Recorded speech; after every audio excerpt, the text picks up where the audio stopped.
Inabot sa kapin 370,000 ka-individual ang misalmot sa National Rally for Peace sa Iglesia ni Cristo sa Davao City kagahapon. Ang maong rally nagmalinaw, sumala sa kapulisan. Ani report ni John D. Esteban.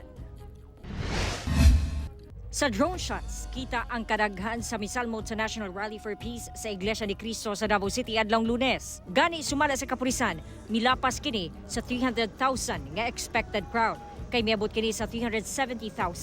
Kini aron ipalanog ang parawagang paragiusa, iparaplin ang politikanhong pansariling interes sa mga lider. Nag-agak sab kini sa mensahe sa pagsupak sa pag-impeach kang Vice President Sara Duterte ug tutukan ang mga nagunang problema sa nasod. Maraming mas mahalagang bagay ang dapat pagtuunan ng pansin.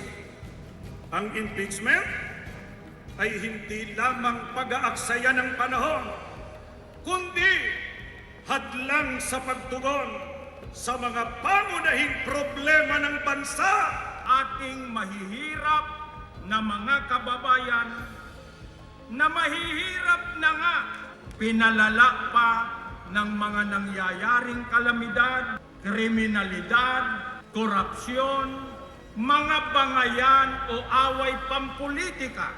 Luyo sa kadaghan sa tao nagmalinawon og hapsay ang pagpahigayon sa rally nga natapos pinaagi sa pag-ampo alas 5:30 sa hapon. Daan na sa bisaad ang mga lider sa INC nga magpabilin ang disiplina sa ilang mga sakop ato sa kalihukan. Nagpasalamat ta sa cooperation ng tanan, ang sa security cluster, ang SCAN ng Iglesia ni Cristo and ang the whole community.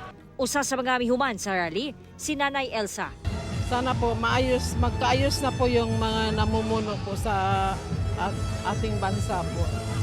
Yan lang po ang tanging hangad po namin. Kauban si Jojo Solarte sa kamera, John D. Esteban. 1 Mindanao.